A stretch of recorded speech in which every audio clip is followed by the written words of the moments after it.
عبادت ہے جس میں منہ سے بیک وقت اللہ تعالیٰ کا نام بھی نکلتا ہے اور جناب رسول اللہ صلی اللہ علیہ وسلم کا نام بھی نکلتا ہے۔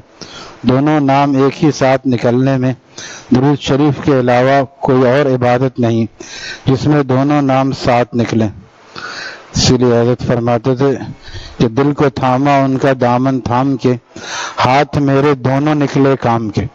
جو بھی درود شریف اٹھائیں اور پڑھیں سب میں نبی علیہ السلام کے ساتھ اللہ کا نام بھی ہے اور اللہ کے نام کے ساتھ نبی علیہ السلام کا نام۔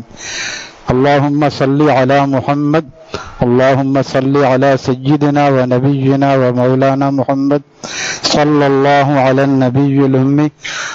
ہر صیغے میں بندہ اللہ تعالیٰ سے درخواست کرتا ہے کہ آپ اپنے محبوب پر رحمتیں برسائیے۔ یہ درخواست ہر بندہ کرتا ہے اور کرنا چاہیے، 100 مرتبہ کوشش کرنی چاہیے کہ روزانہ درود شریف آدمی پڑھے، چاہے چھوٹا والا ہو۔ درود ابراہیمی افضل ہے اور اس کے 2 اجزاء ہیں، اگر اس کو 50 مرتبہ بھی پڑھ لیں تو 100 مرتبہ گنا جا سکتا ہے، کیونکہ اس کے 2 اجزاء ہیں۔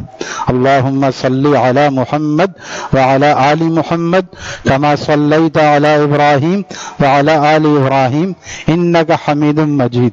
یہ ایک جز ہو گیا، وہ دوسرا جز ہے، لہذا دونوں کو 2 جز بھی شمار کر سکتے ہیں۔ تو اصل یہ ہے کہ ہمارا کتنا وقت اللہ کی یاد میں اور اللہ تعالیٰ کے محبوب پر درود بھیجنے میں گزرتا ہے۔ دن میں 24 گھنٹے میں 1440 منٹ ہوتے ہیں۔ اللہ تعالیٰ نے عافیت عطا فرمائی ہے، ورنہ جس کے گردے میں پتھری ہے اور جو تکلیف سے لیٹا ہے وہ کام نہیں کر سکتا، اس سے پوچھیں کہ اس کو کتنی قدر ہے کہ ہم صحیح ہوتے تو ہم کاش تکبیر اولیٰ سے نماز پڑھتے اور یہ سارے کام کرتے۔ ہم عافیت کا کیا شکر ادا کر رہے ہیں، دن سے رات ہو جاتی ہے، اللہ کا نام لینے کا وقت نہیں ملتا۔ تھوڑا سا الگ بیٹھ کے پڑھنا الگ چیز ہے، ایک تو ہے نماز کے بعد تسبیحات وغیرہ، یہ عام تسبیحات ہیں، لیکن ذکر اللہ الگ بیٹھ کر کرنا یہ اولیاء اللہ کا طریقہ ہے۔ فرمایا